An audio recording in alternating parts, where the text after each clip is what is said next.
Hey tea heads, this is Don from Mayleaf and welcome to the second part of our Breaking Tea Cakes Masterclass. If you missed the first one, you can go check it out, but I'll give you a quick catch up here. In that video, I showed you how to break up an entire PuErh cake, and we talked about some of the given wisdom as to why you may want to do that. So whilst cake aging is the best format for long-term aging, once you get past sort of 5 years worth of aging, and we are testing this with Monocle Boss, that's a 2016, so 5 years old. So once you get past 5+ years of aging, the given knowledge is that in order to really enjoy your tea, you should break up the entire cake, and that evens out the material on the outside compared to the inside of the cake. I did a test in the last video to show that there's a difference in the taste between those. And also, it sort of supposedly dissipates like mustiness or like a storage taste in the cake that's sort of locked in within those layers, and it sort of evens out, airs it out, and gives you a better brew.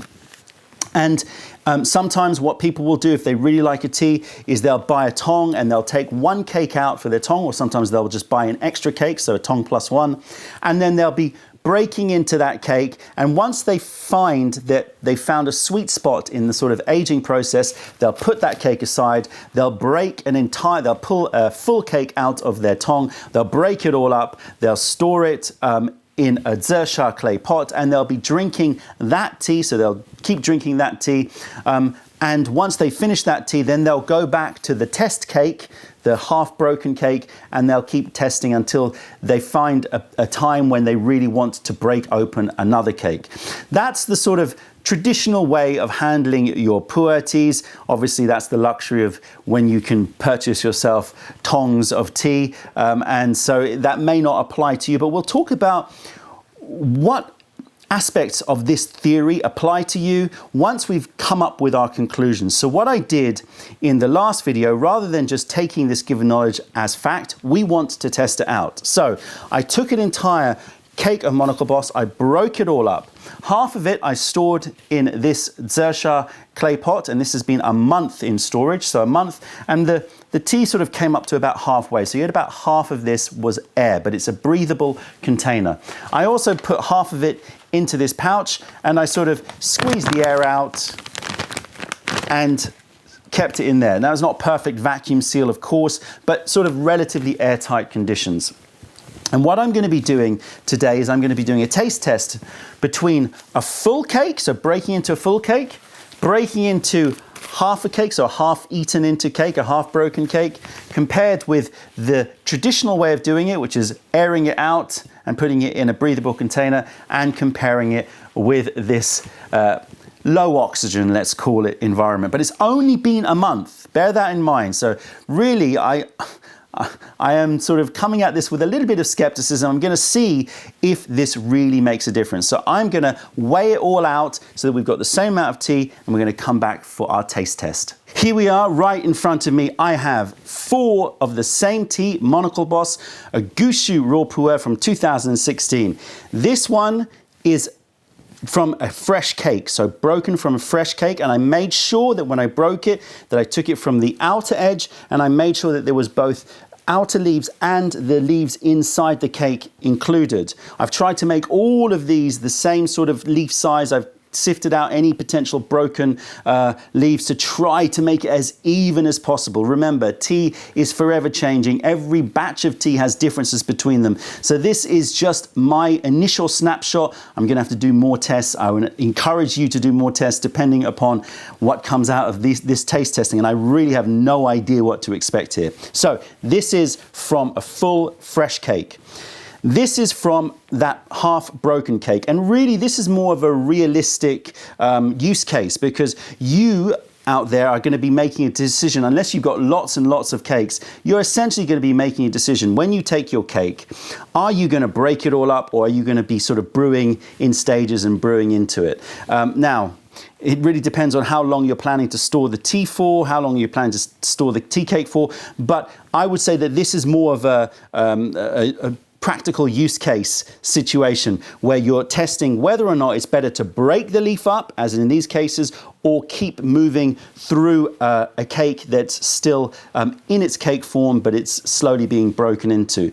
So this one is a nice luxury to be able to do, to be able to test it against a fresh cake, but I'd say it's less practical. This one here is the traditional way, so broken up the leaf a month ago, and stored in a Zershar container, and this one is in that lower oxygen pouch, essentially. So as I said, I've tried to make sure that there's the same sort of even distribution of the size of the leaves. With this half broken cake, I tried to make sure, again, I was getting some outer leaf and inner leaf material in there. So let's dive in and see if there's any difference between them. I would be amazed if there is. This one looks a little bit darker, but I can't really say for sure. They look pretty similar to me. Okay, so I've already put hot water in these guy ones. We're going to be brewing directly Gong Fu Solo style from guy 1 to cups, and I've got 4.5 grams on the nose for each one of them, so it's exactly the same. So let's put these leaves in and we'll give them a smell. We're going to do a full sort of initial assessment in terms of the aroma of the dry and the wet before we get into the tasting. Let's get these cups here. Okay. Good. Okay, so let's have a sniff. Beautiful, fragrant, antique woods, a little bit of fruity cherry note in there. Okay, full cake. Broken cake. So how are we going to call this? We're going to call this new cake, half broken cake, fully broken cake with oxygen, fully broken cake, low oxygen. Ooh, it does smell different. Not a huge difference. A little bit more of an oxidized note to it, which you'd expect because this has had more surface area that's been exposed to oxygen because it's been in this sort of half-broken state. Okay, now the fully broken, this is what's really interesting for me. Does this make a difference? So fully broken and stored in a breathable container with a fair amount of oxygen above it.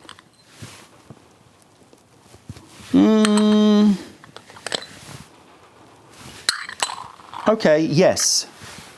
I would say the difference is not so much in the spectrum of flavors, but the intensity of the aroma. This has more intensity, which is surprising because it's been aired out.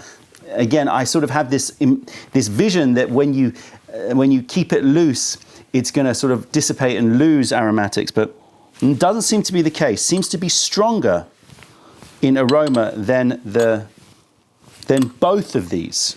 Interesting. Okay, and now the low oxygen one. Wow. Wow. Very different. Like, I would think that they were a different tea. These have very similar aromatics. This one has a different fruitiness coming through. Now remember, this was not stored in a vacuum by any stretch of the imagination. It was stored in a pouch. I sort of squeezed out the air and sealed it, but it still had a fair amount of oxygen in. So nothing like those sort of sous vide vacuum seals where they suck out the oxygen. The smell is much fruitier, much fresher, bizarrely. Okay, I'm the first surprise there. I'm sort of expecting here not to pick up that much. How much difference can a month make? But let's see. That was interesting. Very interesting. So we're going to give all of these a quick rinse. I've got like 95-degree water here, and then I'm going to just make sure I top up the temperature a little bit.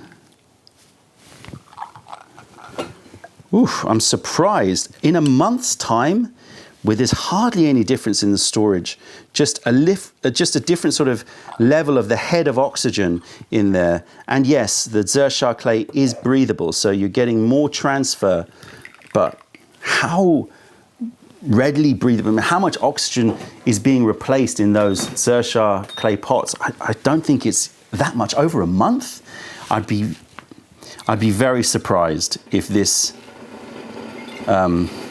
translated in the actual smell of the wet leaf. Okay, let's go through it again. Now I'm trying to not allow preconceptions to influence me. I should really, if I notice enough difference here, then I'm going to have to do it blind with Celine doing a blind test, but it was practically a bit difficult to do that here. Okay, here we go. Okay, much brighter. Oh, it's like a beautiful zesty gooseberry note. Dried raisins, still got that antique wood. Ooh, very complex, delicious. Very different, just not as nice. Muted, stewed smelling, like it's been just sort of, like it's been shoved in the back of a cupboard somewhere. These have been stored in the same cupboard. One's broken, one's not. One's been stored in Zershar, broken, but wrapped up in the paper. Definitely preferring the new cake compared to the half-broken cake. Okay, these two are very similar. This is, I'm getting excited because I really didn't think this was going to be much difference. These two are similar. The smell of the broken one has much more of a similarity to fresh new cake, whereas the half-broken cake, definitely a much more muted and different aroma. Again, has a fruity, little zesty zip to it. Oh my gosh, almost smells younger, more sort of, yeah, fresher. I'm so amazed that I can smell a difference in these. I really wasn't expecting that. Okay, let's focus now. We've got to try to do even brews. So I'm going to count about 5 seconds between each one.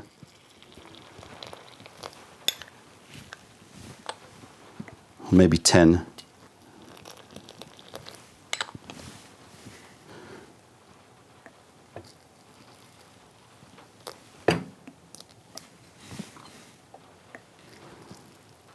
So there's sort of 10 fast seconds. I'm going to pour immediately here and then try to make sure we do a similar difference between them.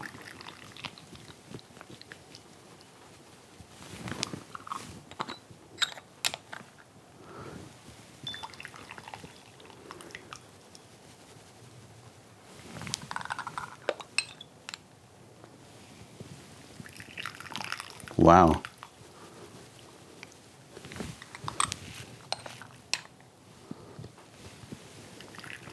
Wow. Okay.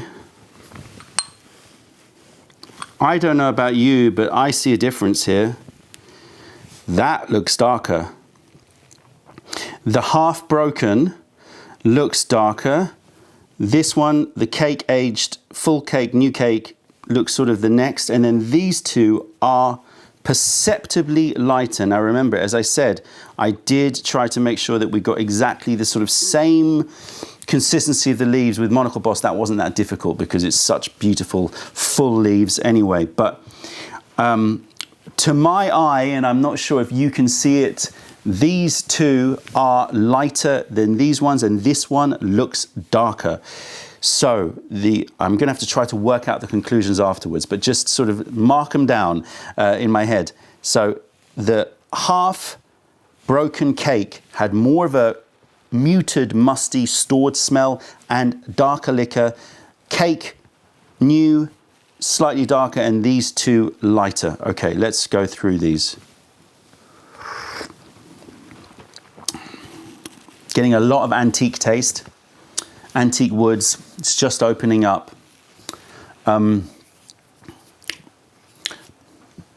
It's there, there's fruit, there's thickness, there's texture, there's some sweetness. It's delicious, but I would class this as a just opening up brew. And you think, how many seconds was that? That was probably in the region of about 40 seconds, that brew. So it's quite long with boiling hot water. A little bitterness on the back of my tongue, but getting the sweetness coming, but still a little persistent bitterness here. Okay, let's taste the half broken. Oh my gosh. Oh my gosh, unbelievable. Wow. Half broken is definitely got a stored taste. It has a muted, just like the smell, it tastes more muted. Okay, let me just say it. It still is a delicious tea. And I still think if I tasted this, I'd be like, yeah, it's a nice tea, but it needs opening up. But the difference between new cake and half broken cake is very, very perceptible. Very, very perceptible. Okay.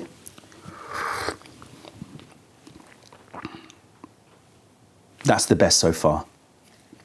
Definitely the best so far. That tastes like a proper infusion. That doesn't taste like, okay, we're just getting started.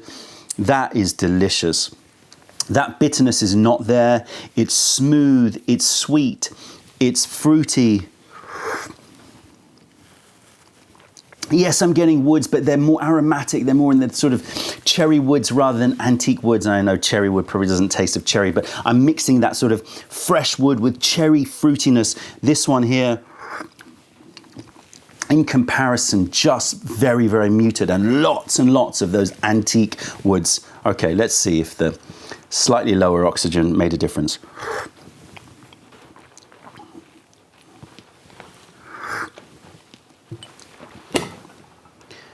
Flabbergasted at the difference. This has only been a month in slightly lower oxygen environment. Has more verve, younger, fresher, fruitier. I don't want to say sour because it's not sour, but I'm feeling like there's more of a sort of fresh acidity to it. It's not as acidic, but like it's maybe a few years younger, potentially. That's probably overstating it, because actually all of the other notes, the woodsy notes, the cherry notes, the sweet dried date note that's in these ones is there, but you've got an addition. There's an additional note here. It's like I was talking about those gooseberry notes before. It sort of like has amped up that sort of freshness in there, like a fruity freshness. I'm going to go through these again. I am amazed that there's such a clear difference between all of these. I really am. Really nice, a bit light, a bit feeling, which is weird because it was darker, a bit feeling like I want to just hit it again with water. Slight touch of bitterness on the back of my tongue, but very nice. Stored, musty taste. And they're stored for the same time in the same cupboard, in the same environment, but this one is a half broken cake. I'm gonna have to change all my storage. Oh, definitely the best. No question. Traditional wisdom, tick, works. That is so much smoother, rounder, fuller, more aromatics, bizarrely. Again, sort of my my weird preconception was that if you store it in the cake, it'll hold the aromatics, and by breaking up, you're sort of losing the aromatics. No, maybe it's something to do with the fact that again, this idea of evening out, that the outside leaves start to pick up more of the aromatics of the inside, etc., and you're evening it out and you're dissipating any sort of covering notes, any sort of covering storage notes. But that is the perfect first infusion of an aged PuErh tea for me. It's gorgeous. I just said the word perfect, but actually it's a very difficult choice between these two. This has something else. This has a little oomph to it. Remarkable. I am like gobsmacked here. I genuinely thought this video was going to be something that was probably a little bit like, yeah, not much difference. Let's see what happens in another month or something. I have to focus now.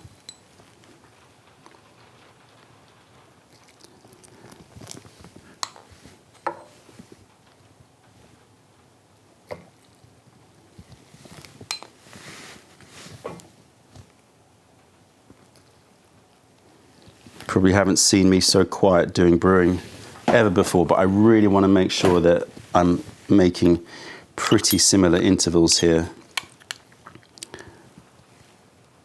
Go.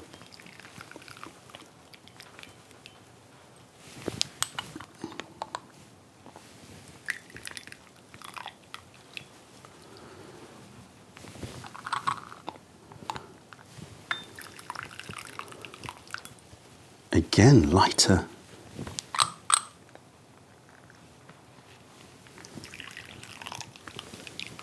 Okay, the color is a little bit more even here.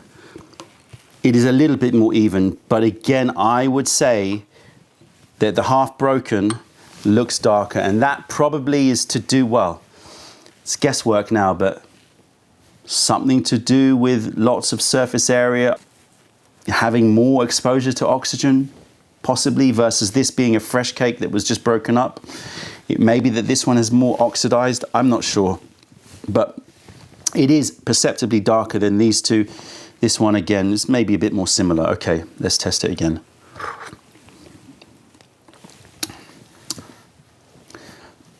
Yeah, nice. Definitely has opened up, has more sweetness.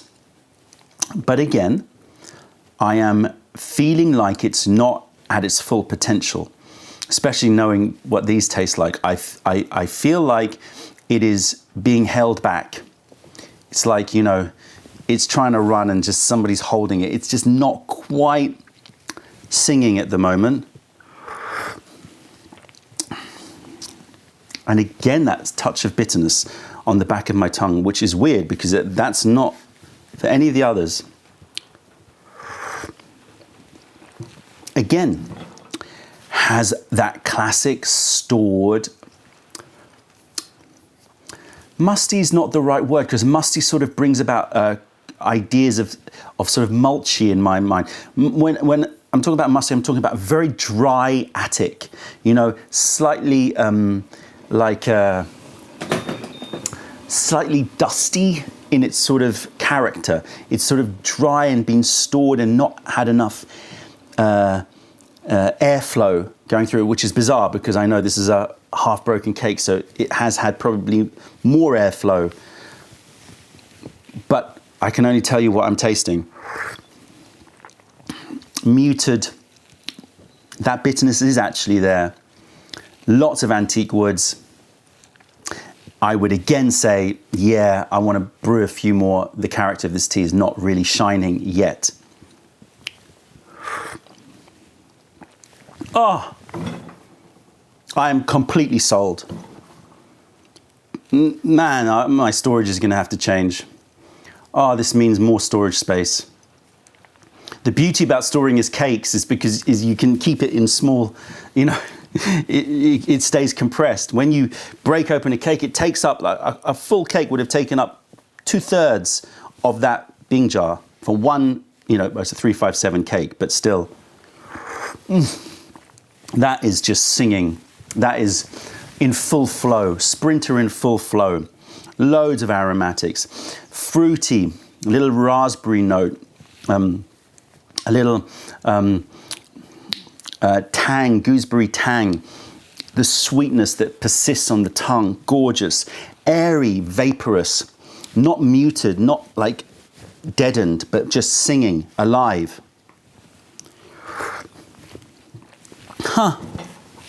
And if you want to take that and add like a squeeze of a little bit of a freshness, a little bit of brightness, a little bit of maybe a little sort of fresh apple note and a little bit more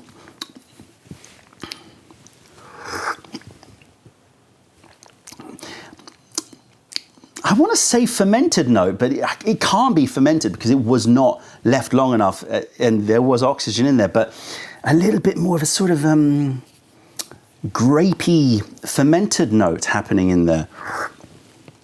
And it feels like the texture of the tea is different. This one is thicker, rounder, softer, and a bit more dense. This tastes younger. It tastes like it's got a little bit more brightness, but a little bit more thinness, but characterful in its own way. Holy moly, this is a shocker to me. I really did not expect it. And it shows once again, and this seems to be the case always with tea, that you hear about these sort of ideas of what you should do, and you hear about these traditional knowledge or given knowledge that's passed down, and you sort of wonder about it. Sometimes you just blindly follow it. But when you actually dive into it and test it and try it out, most of the time in tea and in other things in life, the traditional knowledge makes sense practically. Now, what is going on here? That is a whole other question. Okay, so let's try to piece this all together and come up with some conclusions, even though this is now going to launch me into a whole other set of experiments, because this is like triggered all sorts of questions in my head. So I'm going to give you sort of my recommendations as they stand now, and maybe some sort of ideas around why there are these differences between these teas. The given knowledge that you should break up your cake, I think holds true. I'm sorry to say, for everyone out there groaning, like, what am I going to do with my tea storage? It's the same with me. I'm going to have to figure out something new here, because the difference between this one here and this one here is remarkable. Remarkable difference.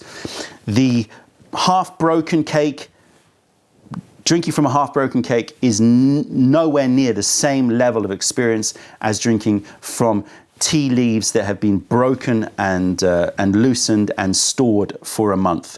Now, whether or not that's to do with the mixing of the leaves from the outer to the inner material, whether or not it's to do with a releasing of the sort of musty storage taste within the cake, I can't tell you. All I can tell you is that this one is rounder, brighter, more complex, more strength in its aroma, and was delicious from brew number 1, as opposed to this one, which I think needs probably 3-4 brews to really start to get going. So if you have a choice between breaking up a cake or breaking into it as you go, I would say that it's better for you to break up the cake, but we'll talk about some caveats to that in a little bit. As I said, this is the practical test use case here, choosing between whether or not you keep the cake intact and break into it, or break it up. This is a useful experiment. This one here, breaking into a fresh cake, is nice to do this experiment, but you only get to break into a fresh cake once, and so it doesn't really give you that much information. You're still going to be in this situation of, are you going to break up the cake or not? It is interesting to note that the new cake is better, has less storage taste than the half-broken cake. These were stored in exactly the same environment, in exactly the same place.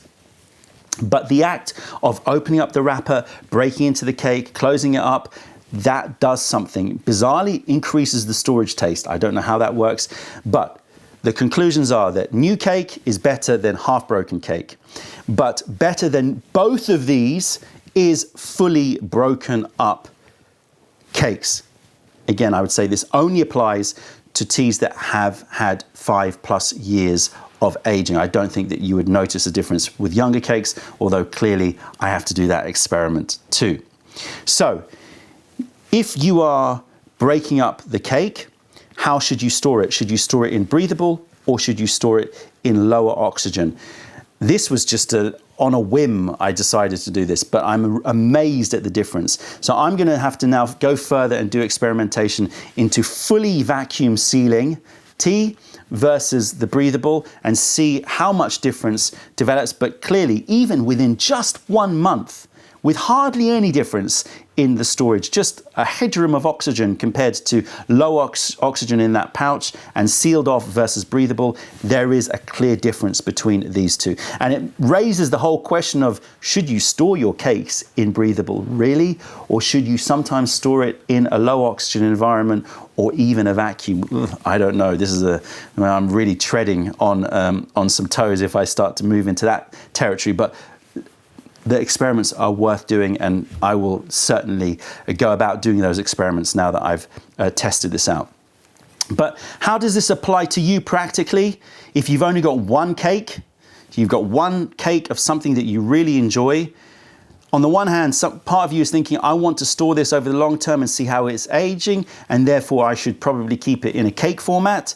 But I know that going through half a cake and brewing as I go, according to this taste test, and if there's any differences, I'll put some extra notes in the description below. I will test this more because this was only one tasting. But assuming this is correct, what should you do? Should you keep it in the cake format, knowing that that's going to affect your enjoyment every time you drink, but allow it to be in a cake format for long-term aging? Or should you break it up? Well, I think you can probably do a halfway. I would say what you should do is you should break off enough of the cake that you can enjoy that for the next 3 months to 6 months. So sort of work out how quickly you're going to drink it, and then break off enough for 5-6 months worth, and then store the rest away in a cake format for long-term aging.